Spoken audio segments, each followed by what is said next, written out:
টাকাটা পাবলিকের। লুটের মালের বকরা এখন সবাই চায় যে গোষ্ঠীতেই থাকুক।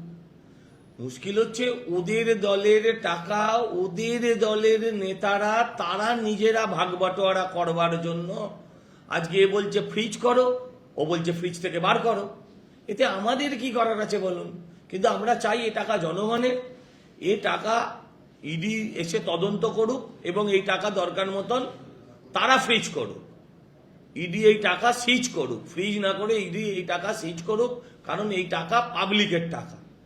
যে কোম্পানিগুলো টাকা দিয়েছে তারা কোত্থেকে দিয়েছে, কেমন করে দিয়েছে, কিসের জন্য দিয়েছে, তারও তদন্ত হোক। এবার এই অ্যাকাউন্টগুলোতে যে ডাকাতির টাকা, কাটমানির টাকা, দুর্নীতির টাকা যে ঢোকেনি তাই বা কে গ্যারেন্টি দেবে? সুতরাং অরূপ বিশ্বাস যে চিঠিটা দিয়েছেন সেই চিঠিটার মধ্যে তো সারবত্তা রয়েছে, এবং তার সঙ্গে আমার মনে হয় যে অ্যাকাউন্টগুলো ফ্রিজ করা এই জন্য দরকার, কারণ এই কাটমানির টাকাও যে সেখানে ঢোকেনি সেটাই বা কি করে প্রমাণ হবে? সুতরাং তদন্তের স্বার্থে তো আমি মানে এটা দেখেছি, আমি চিঠিটাও পড়লাম, সংবাদ মাধ্যমে চিঠিটা দেখেছি। তো শুধু ওই টার্ময়েলের বিষয়টা নয়, আমার কাছে অ্যাডিশনাল পয়েন্ট হচ্ছে যে চুরির টাকা, কাটমানির টাকা, এই টাকাও যে ওই অ্যাকাউন্টে ঢোকেনি তার প্রমাণ কোথায় আছে? সে তো আমি প্রমাণ করতে পারবো না।